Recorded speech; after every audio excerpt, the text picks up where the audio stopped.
La llamada Blitzkrieg o guerra relámpago, una expresión que nunca fue usada por los alemanes,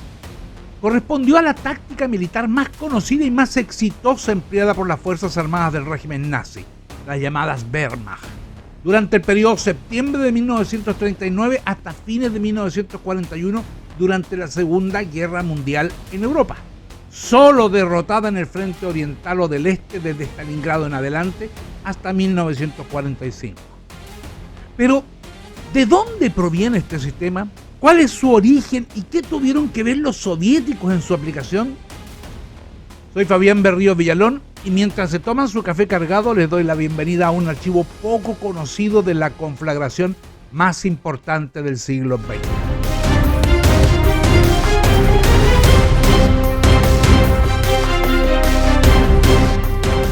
Terminada la Primera Guerra Mundial, el 28 de junio de 1919 se firmó en París el Tratado de Versalles, fijando la paz y las condiciones para el derrotado imperio alemán que debió traspasar territorios en favor de Francia, Polonia y Bélgica, separarse de Austria, la entrega de todas sus colonias y propiedades privadas en África y Asia e indemnizaciones a los vencedores por una colosal cifra superior a los 130.000 millones de marcos oro, cuya mayor parte se la llevaron los galos y los británicos. Asimismo, la transferencia de recursos naturales y minerales, de la producción química y farmacéutica y de paso, forzados a confesar su total responsabilidad en la Gran Guerra de 1914 a 1919. Para hacer el castigo más duro y más degradante, los franceses se empeñaron con soberbia en impedirle la capacidad y desarrollo de alguna defensa militar, obligándola a entregar todo el material bélico terrestre y naval. Formaron nuevo gobierno, el de la República de Weimar, y crear la Reichswehr, un ejército de transición impuesto tras la derrota, con un contingente que no debía ser mayor a 100.000 soldados y 4.000 oficiales. Sin servicio militar obligatorio, ni aviación, ni marina de gran tonelaje o carros blindados y artillería de gran calibre. Una condena tan deshonrosa que al firmarse el documento del tratado, el propio Estados Unidos se negó a suscribir. Por supuesto, la miseria, la frustración y el resentimiento se apoderaron de todos los sectores sociales de la sociedad germana que, simplificando y generalizando en sus alcances, incubaron las condiciones para el surgimiento del nazismo y la Segunda Guerra Mundial. Ajena a estos abusos, la naciente Rusia de los soviets, así llamada al comienzo con el triunfo de la revolución en noviembre de 1917, se le negó la participación en estas conferencias, aun cuando tenía el derecho al ser uno de los países en el conflicto con Alemania. Agrego que mientras se desarrollaban las sesiones de París, Rusia estaba en plena guerra civil e invadida por más de una decena de países, entre los cuales Estados Unidos, Gran Bretaña, Francia, Italia o Polonia, es decir, precisamente por los principales artífices del perjudicial Tratado de Versalles. En estas circunstancias, con esa guerra civil aún en curso y con la arruinada Alemania con susceptibilidad y revanchismo seguro, tratando de reestructurar sus fuerzas armadas, el poder ruso soviético en mayo de 1921, encabezado entonces por el Consejo de Comisarios del Pueblo, llegó a un acuerdo confidencial con el nuevo gobierno alemán para preparar a sus oficiales militares, organizando así centros de alojamiento y formación e instalaciones militares y polígonos clandestinos dentro del territorio ruso para que estudiaran allí estrategias, tácticas y desarrollaran el empleo de armas, artillería, carros blindados y aviación prohibidas por el Tratado de Versalles, encomendándole esa tarea al Ejército Rojo, colaboración que se vio incrementada con el Tratado de Amistad y Cooperación entre ambos países de abril de 1922 y, a contar de 1924, con el respaldo del propio Stalin gobernando la Unión Soviética. Todo esto ocurría cuando los alemanes ya no contaban con un ejército experimentado, desposeídos de la industria bélica o de oficiales habilitados para la guerra moderna, sin doctrina ni pensamiento como los que años más tarde serían un estremecimiento para Europa por su mentalidad ofensiva, pero que en los años 20 solo pensaban en cómo superar los fracasos de la estrategia que los llevó a entramparse y desgastarse en una larga y agotadora guerra de trinchera que fuera la estrategia empleada por los dos bandos en un atolladero mortal sin fin.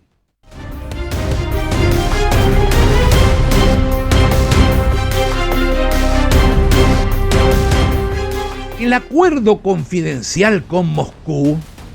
este acuerdo en el que trabajaron en clandestinidad, virtualmente en clandestinidad, Moscú permitió a los germanos acceder a la experiencia del Ejército Rojo no en la Guerra Mundial, donde Rusia también se vio derrotada, sino en la Guerra Civil, y por tanto al conocimiento de la nueva doctrina surgida de ese conflicto, la del arte operacional soviético, de lo cual deberíamos hacer un buen video y que era reconocida, incluso replicada en el occidente, como la operación o batalla profunda, Glubokaya Operatsiya o Gluboký Boy en ruso, desarrollada en principio por el mariscal, estratega y teórico militar Mikhail Tukhachevsky, con el complemento de las ideas de logística y movilización de tropas de otros generales. Aquí hubo contribución de varios generales, en verdad. Además que fue por un largo periodo toda su implementación. Y bueno, también por el continuo perfeccionamiento en los años 30, incluida la participación soviética en la Guerra Civil Española del 1936 al 1939. De diversas variantes, por cierto, aplicadas en este sistema o doctrina operativa, cuya filosofía proponía, y atención a esta parte que será válida para lo que sería la futura guerra relámpago. Básicamente, lo trataremos de manera muy básica y para los efectos, con una pequeña explicación. Primero, ¿en qué consistía el sistema? Primero, repito, concentrar el ataque de grandes formaciones militares con superioridad numérica en un punto específico del frente enemigo, buscando perforar la defensa, induciendo una ruptura estratégica. Segundo, que la operación tuviera rapidez y profundidad, obligando al enemigo a enviar refuerzos para suprimir la brecha, aunque aumentando su debilidad en otros puntos. Cuarto, atacar los nuevos puntos débiles creados hasta impedir que el enemigo pudiera cerrar sus brechas. Y quinto, penetrar hasta alcanzar las líneas de retaguardia, suministro, o de reemplazo, o de retirada, para proceder a las maniobras tácticas de rodear o envolver y atacar por la retaguardia o los flancos. Y sexto, una vez provocada la pinza o doble envolvimiento, generar el cerco operativo o bolsa de las fuerzas atrapadas, aprovechando, por cierto, su aislamiento para impedirles el contraataque y destruirlas o agotarlas hasta su rendición. En los hechos, no se trataba de una novedad en la historia militar, pero la peculiaridad de la Gluboký Boy es que se centraba en una variable de ataque aprovechando las debilidades de una fuerza militar extendida. Es que eran tiempos aquellos de los grandes espacios con frentes extensos de largos kilómetros y de la nueva forma de hacer la guerra, que era mucho más tecnificada, con armas y vehículos más modernos, blindados y masas de soldados.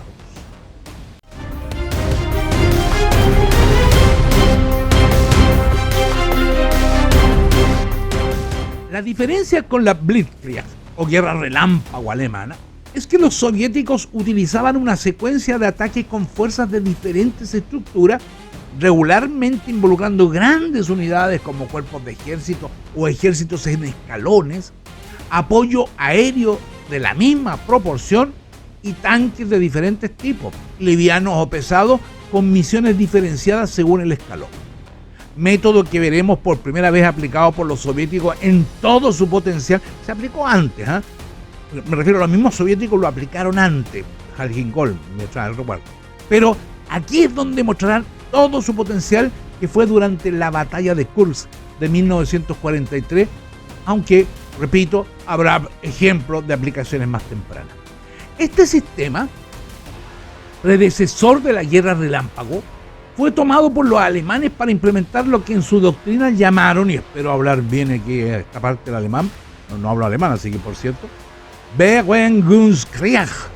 o guerra de movimientos, Bewegungskrieg, o guerra de movimiento, que aprendieron de los soviéticos. Así de simple.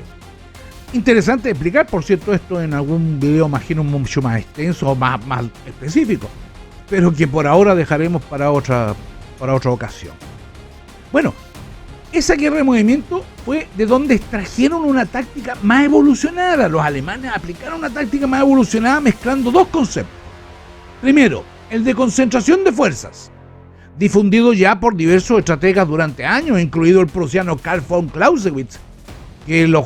germanos tomaron para desarrollar el llamado principio de concentración, es decir, la idea también expuesta por los soviéticos, porque también leyeron a Clausewitz, que las fuerzas propias debían concentrarse sobre un punto enemigo, y segundo, su importante concepto llamado centro de gravedad, nombre que se le designó a lo que, o que Clausewitz designó a lo que sería, y este es un factor fundamental de la guerra relámpago, el punto específico para dar el golpe principal y decisivo, con la condición que ese objetivo fuera cuidadoso y perfectamente elegido. Eso es lo que se reconoce como centro de gravedad. Tiene un concepto más amplio, ¿eh? Aquí lo estamos llevando al campo de batalla específico, pero es un concepto bastante más amplio. Así,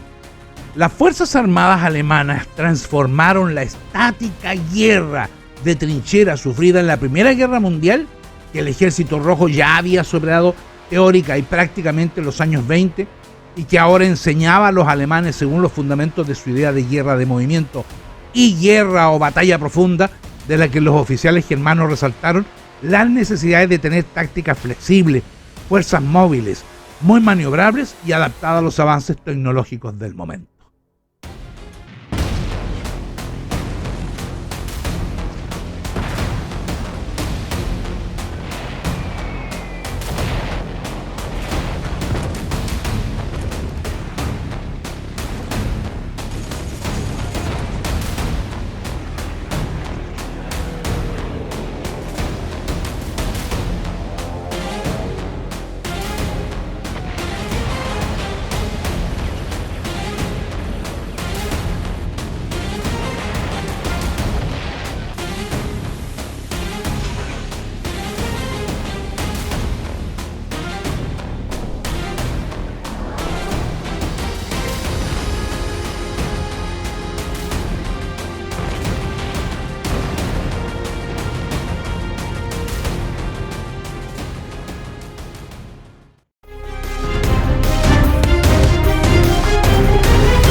La idea de ambos sistemas consistía en buscar el punto específico o centro de gravedad, que en el caso alemán debía ser uno muy bien seleccionado y que para los soviéticos podían ser varios simultáneos. Después, abrir una brecha con la concentración de fuerzas móviles que, en el caso alemán, actuaba como un hierro directo y específico de todos sus blindados, con fuerte apoyo previo y posterior de la aviación, artillería precursora y el acompañamiento de la infantería y, por supuesto, con logística adecuada. Mientras que para los soviéticos se trataba de una poderosa combinación de grandes fuerzas escalonadas, con ablandamiento previo de artillería masiva, tipos de tanques según el escalón, masas de soldados, el empleo de una aviación penetrante y logística intensa. Para los alemanes se trataba de abrir un agujero con las fuerzas móviles y el apoyo de infantería, penetrando hasta la retaguardia, rodear la línea del frente enemigo para seguir adelante, dando la misión a otras fuerzas que aplastaran las unidades cercadas, lo que también fue el método del Ejército Rojo, aunque a diferencia de la Wehrmacht, el ejército alemán nazi, que buscaba un conjunto de avances,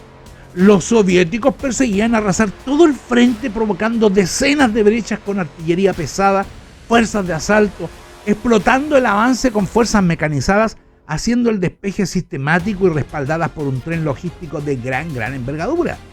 Esto tenía una lógica. El ejército alemán no contaba con la superioridad numérica material y humana del ejército soviético, que, teniendo recursos notables, no requería concentrar fuerzas en uno o dos puntos débiles para lograr avances sustantivos, sino abrir sus capacidades abrumadoras para aplastar al enemigo. Lo que veremos cuando en otros videos tal vez vayamos explorando más adelante qué sucedió cuando ambos sistemas se enfrentaron.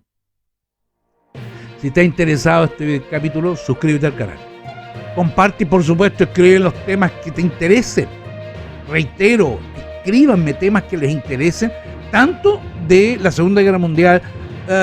de la Guerra del Pacífico, etc. En este video hemos incorporado una manera práctica de apoyar mi canal a través de una cuenta aquí en Chile, por ahora para mis seguidores, por tanto chilenos,